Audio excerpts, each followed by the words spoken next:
going on, guys? Your boy Fluff here. Today we're bringing you something pretty different for us. It is a guide on Path of Exile, and you're like, well, Fluff, what's Path of Exile? It's a game that's just like Diablo. It's an action RPG. It's a lot of fun. I'd highly recommend it, and maybe some times when low times in Diablo where it's the end of a season or you're getting a little burned out. Highly recommend it. It's free to play.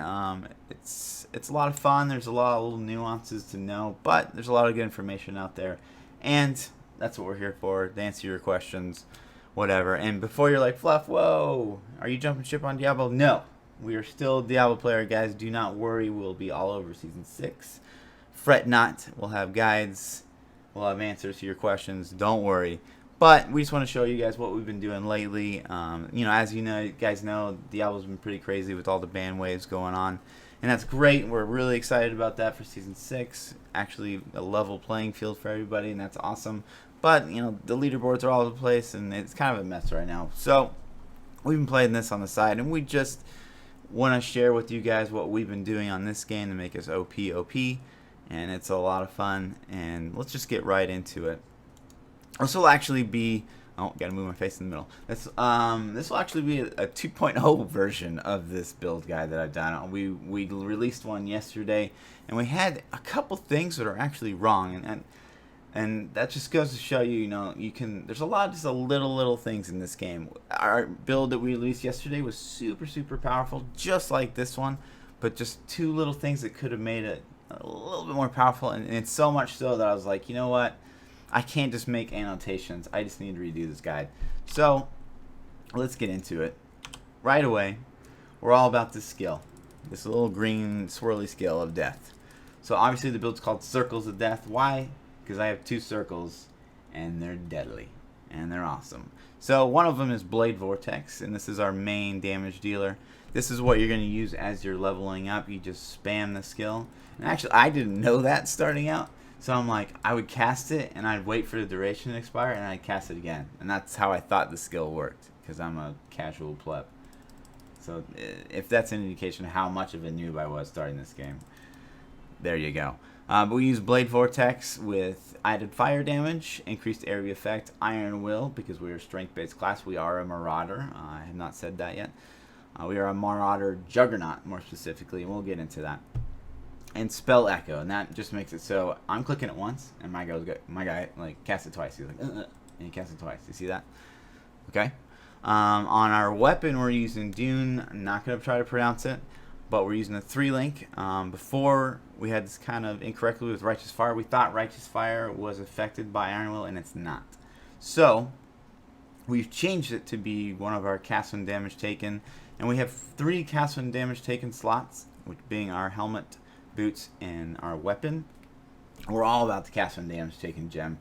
In fact, the game feels pretty slow for us, especially on this type of build, until you get the cast when damage taken gem. So just stick with it until you get to Act 4, and I think that's when you can get it.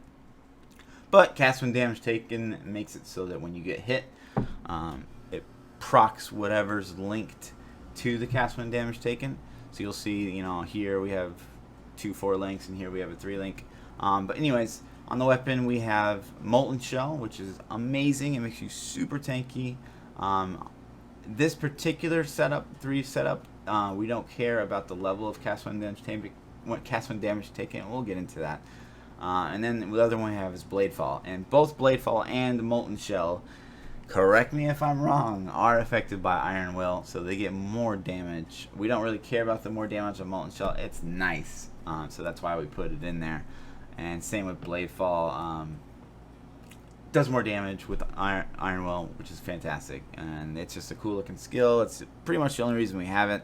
More damage juice, kind of a fluff ability, whatever. On our helmets, we run Immortal Call, cast when damage taken, and Enfeeble with increased duration support gem. Take note of these levels here, guys. So cast when damage taken, that requires level 42 or lower on that first line of the description. That's really important to take note of.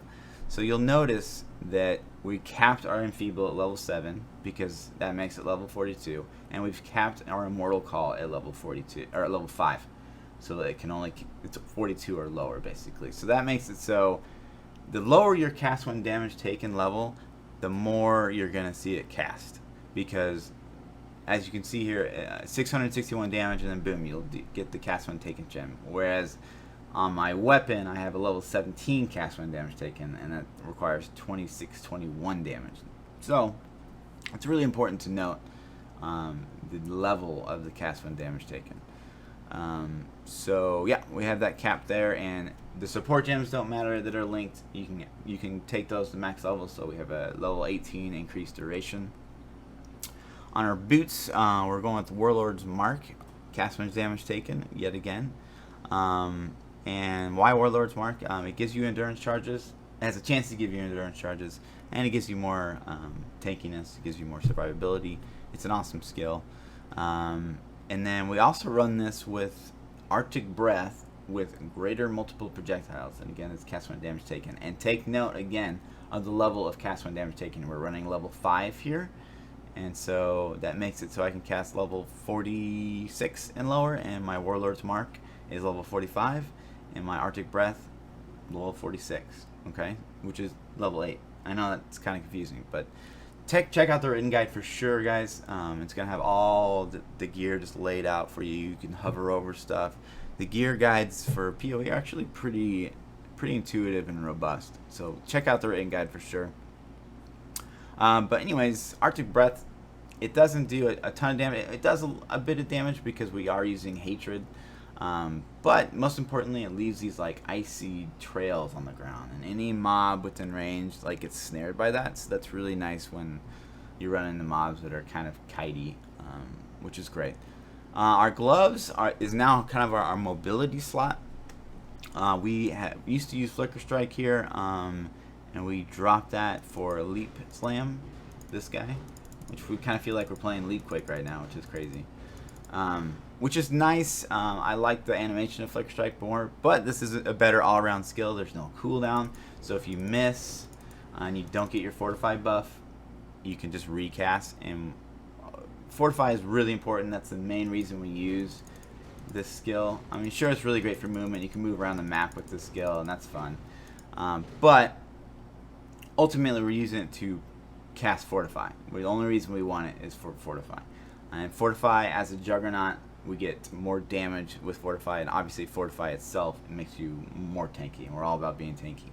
So on this one we have obviously Leap Slam with fortify. Those are the two important links there.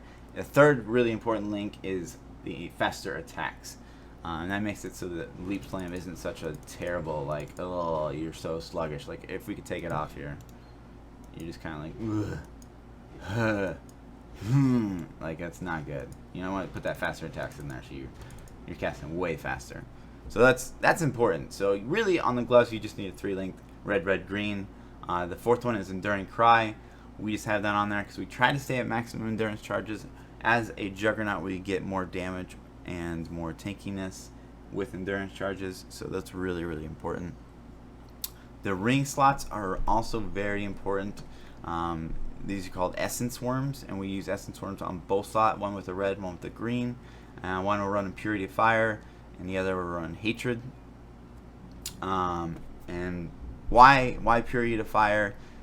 Well, because we run this Righteous Fire skill. This is probably the most complex part of the build, Righteous Fire. Okay, guys, so Righteous Fire hurts you for a certain percentage of your max life per second, and that's based on your maximum fire resistance. So if you hit C and go to your defense, you'll see if you're capped at your fire, you'll be at 75%. And there's certain things that you can do to increase your maximum fire resistance, so they'll make you take less damage from that Righteous Fire tick on yourself.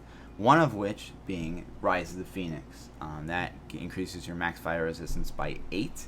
Another of which is this Purity of Fire. At max level, you'll get 5%. Right now, I have 4% at level 18 Purity of Fire. And then there's a passive here, I think. Yeah, 1 maximum fire, which you might not sound like much, guys, but it is a lot. It's a lot. It's really important. I think that's it. I think that's it. I think that's it. But yeah, we brought our maximum fire resistance up to 88%. So that means, what does that mean? It means we're going to need less life regen to support righteous fire. But at 88%, we're still going to need a lot of life regen. I think that number calculates around somewhere around 10%. So life regen and the passive tree is really important. You're not going to worry about righteous fire until you're like level 64 and you have this Rise of the Phoenix shield. But until then, you want to be kind of working your passive tree out to get these life regen nodes from the passive tree, if you will. And we'll get into the passive tree in just a minute. But real quick, we have righteous fire on our shield, and we have it linked with increased area effect. That makes our circle bigger, and that's really important for righteous fire. We also have it with increased burning damage. It makes the burning damage a lot better. And there's 4 link setups for righteous fire. You could move this here and maybe drop the blade fall. There's a lot of options for what you could do. I don't really like any of the 4 link setups that I saw. A lot of them involved reducing the circle size to get more damage or pump more damage out of it, or there's a increased elemental, and that gets rid of like the burning effect, and we didn't like that either. So we're good with the 3 link on the, I think, on the righteous fire. That's our favorite setup. Anyways, I think that does it for the gear. Obviously, if we had a 6-slot chest piece, that would be the dream. We would run another faster casting gem. We would take another blue slot, so it would be a 3 blue, 2 red, 1 green, all linked, and we'd run faster casting. And that would make it so we can get like our blade vortex stacks up to like 40. Like we can get up to like 25 or maybe more. About 30 right now. We could get up there to like 45 probably with faster casting, and that would be awesome. That would be awesome. So, yeah. We'll link a playthrough at the end of this, just a quick one. We'll go over a passive tree real quick. We are a Marauder and a Juggernaut. Real quick on the Juggernaut, we went these little 2 nodes, so we get more life regen. That's really important, and even more life regen. While you have fortifies, 1.5% max life regen. That's crazy. At 1.5, I think it's the highest you can get pretty much anywhere in the tree. So this one's really important. You get that pretty early on, so that's nice. And so that's why we always want to keep. That's not the only reason, but that's a big reason why we always want to keep that fortify buff going. And what I mean by that fortify buff, let's just find a mob real quick. So the reason we have this mobility skill is so we can boom. You see that little thing on us, and you'll see it up there and on your buff bar. But you'll see the buff on your character, the little circle around your feet. That's fortify, and you want to keep that up at all times, because for 1, we get life regen from it, and that's really important. 2, fortify itself is a toughness boost. 3, we get 30% maximum damage or increased damage while you have fortify, and that's a lot of juice. Also, we get this guy, more attack damage, more armor, awesome, whatever. This guy, we get another endurance charge, and ultimately we want to have maximum endurance charges here, which will be 7. It's kind of like the last thing you can pick up because you need a lot of the other slots first, but ultimately we'll have 7 because we get unrelenting, and that'll be 6% increased damage per endurance charge, which will be 42%. Which will be nutso, right? Am I getting hit? No. And you also get 8% reduced damage while at maximum endurance charges. So that's another reason we kind of want to stay at max. It's not a huge damage or defense buff, but it's significant. It's definitely significant. But yeah, we start out here. Ultimately, you would probably just want to follow this path. So you could go down here and go around here to blood magic. That would be the ideal route. That's the most important route here. We would drop, I think, our resistances eventually if we get better gear. But for now, we kind of had to like take some of this, and that's fine. I mean, we were gonna pick this up either way, this little Juggernaut circle. But anyways, yeah, we will pick up the life regen. There's one, first one's right here. That's really important. Get that one. We loop around here. We come back for this later. And you get these right out the gate. Come up here and get this life regen. Jewels are also really important. You'll end up getting like 6 jewel slots through this passive tree, and we'll link the tree below, guys. Don't worry. I know the tree's kind of like it's a lot to look at, but it's not so bad. You get this gem slot, you get this gem slot. You're gonna get one here. We're gonna get one here. We're gonna get one there, maybe. I'm not sure if we're getting that one or not. We're getting one there for sure. We're getting one here for sure. So we'll have a lot of jewel slots. And what you want in those jewel slots, number one, is this guy. And we actually found this guy. This is one of the few things that we found. But it gives you 45% increased damage while no mana is reserved. And guess what, guys? We are blood magic. This guy down here. Removes all mana, spend life instead of mana for skills. So, what that means is we have no mana pool. So, no mana is reserved. So, guess what? We always get the 45% increased damage, which is nuts. That's awesome. Otherwise, I would recommend something like this on the rest of your gem slots, and you might need intelligence and dexterity on some of your jewels just to make up for what you need on skills or gear. But this is what we recommend: increase spell damage while holding a shield and increase cast speed. The third one is just bonus strength and intelligence, whatever you can get on the third one. This is a pretty good gem. And this cost us like 1 alchemy ore. And what I mean cost us, and I didn't touch on that on this version, but you go to POE.trade, okay? You can search out any item that you need. Save your chaos orbs, guys. That's what's really important. I had like 20 stocked up by the time I hit max level, and that pretty much bought me all the gear that I needed. So I can search out like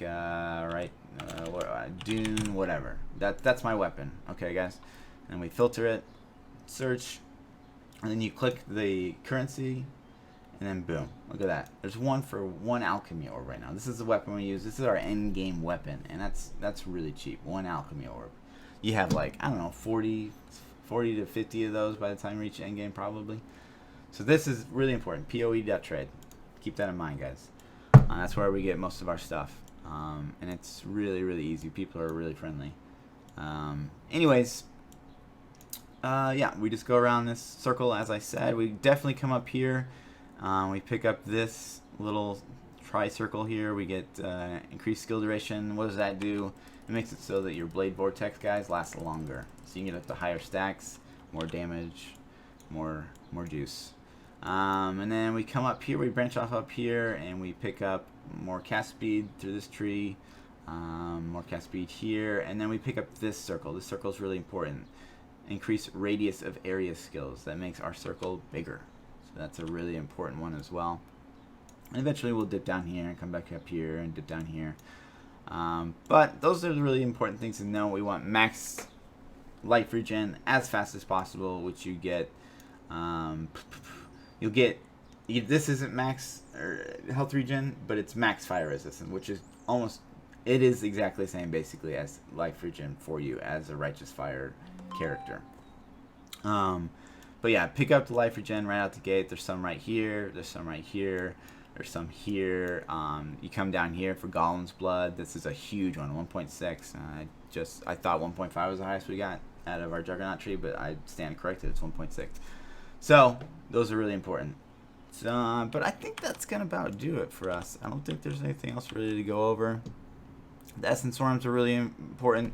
Leveling up, like I said, you'll be using Blade Vortex mostly. You can get away with running Clarity, which is an aura that gives you mana regen. It'll give you enough mana to keep Blade Vortex going, leveling up until you get blood magic, which, like I said, guys, you can either quickly get it through here and get the resistances like I needed, and that's how we went, or you can kind of go the long route and come around and get it, and that's probably what we'll end up doing in the dream end game skill tree.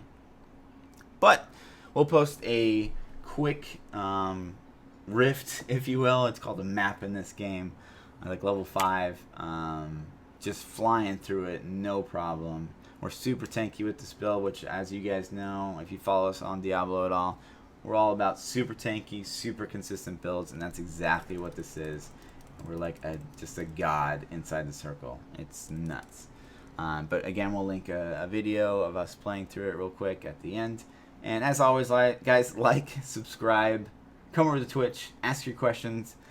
We leave for Egypt tomorrow, so we won't be able to maybe answer all the questions. We will get to it as fast as we can. If you guys have commented on any of my other videos, we try to do a pretty good job of replying as fast as we can and with as much content juice as we can. So, peace out, guys. Pyramids. It's appropriate since we're going to the pyramids like tomorrow. We're leaving for Egypt tomorrow, so we're gonna do this map. Pyramid.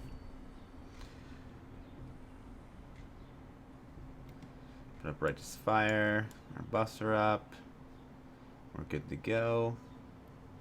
Make sure we leap in to get that endurance charge going, or that fortify going, and enduring cry to get the endurance charges going.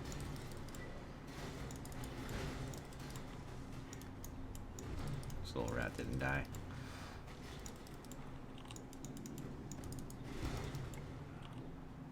Wasted enduring cry there. What is that? What is that?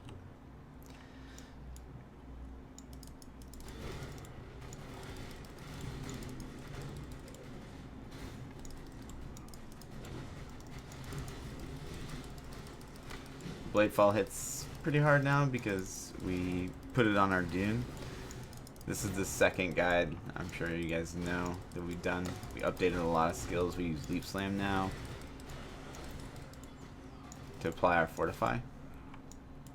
Leap Slam with faster attacks and Fortify. Seems to work pretty well. We did like Flicker Strike like more, but this doesn't have a cooldown. It's better for movement really, because like I can like get up here, you know, you can get like around places. You couldn't really do that before with Flicker Strike. Flicker Strike requires like an enemy, so I mean Leap Slam is better all around.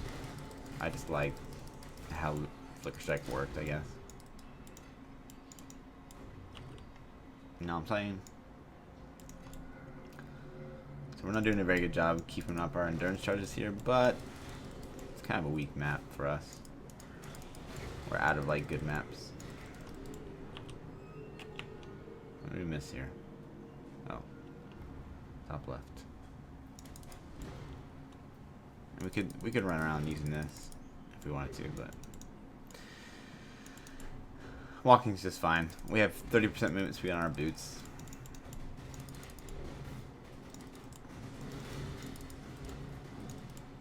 How do we only get one endurance charge there?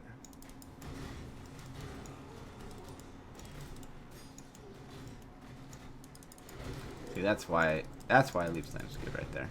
You can just get up to the second level, no problem.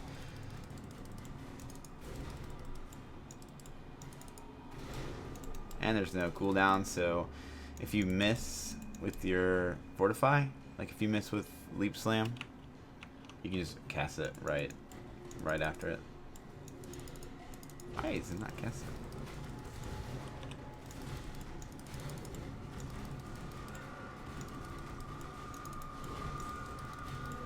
Just make sure everything gets in our circles of death, as the build is called, rightfully so, because it is circles of death. Anything within our circle just gets wrecked. We're God. We're God inside of our circle. Outside of our circle, we're like a demigod. Inside the circle, full God mode.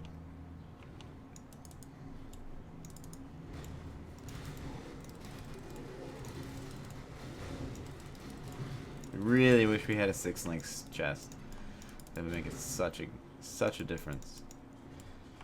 And our flicker or our blade vortex would hit so much harder.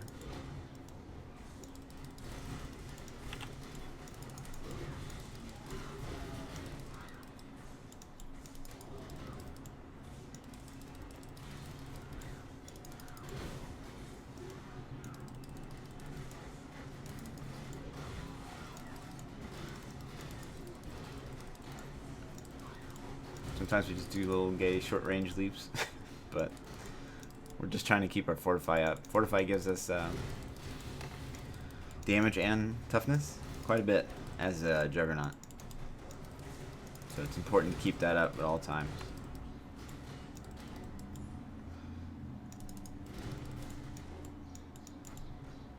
Ooh, quest guy, huh?